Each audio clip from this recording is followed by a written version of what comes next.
Donc déjà, il faut être conscient d'avoir un problème avant de faire la démarche d'aller voir un hypnothérapeute. Est-ce que vous êtes conscient que vous avez des problèmes? Alors, ouais, oui, conscient d'avoir des problèmes. Ouais. Et alors, je vais rebondir sur ce que vous dites.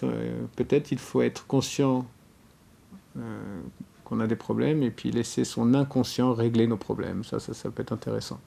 Donc c'est un peu de l'incontrôle, l'hypnose. Est-ce que vous pensez que vous contrôlez quelque chose dans l'existence?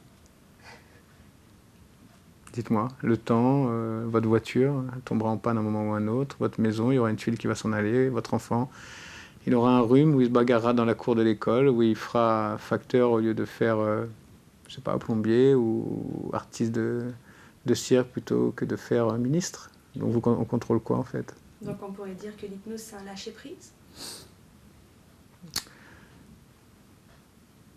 L'hypnose c'est...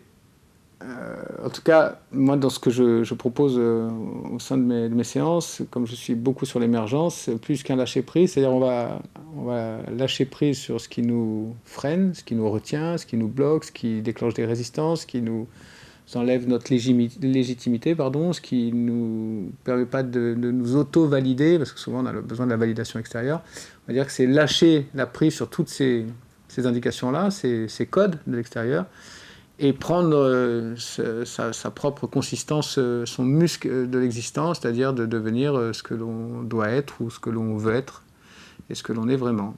Donc il faut lâcher prise sur voilà, tout ce qui est toxique, tout ce qu'on a entendu, toutes les références généralisées, les affirmations non reconnues, toutes ces choses-là, toutes ces sentences qu'on entend, que ce soit au niveau religieux, au niveau du social, de la République, de l'État.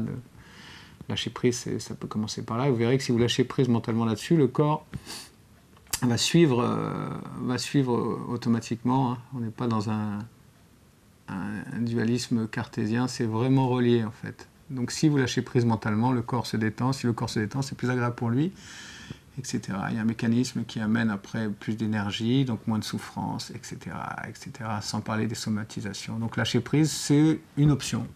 Mais il faut lâcher la prise sur les choses les plus toxiques. Donc vous faites le tri, vous l'aidez à faire le tri?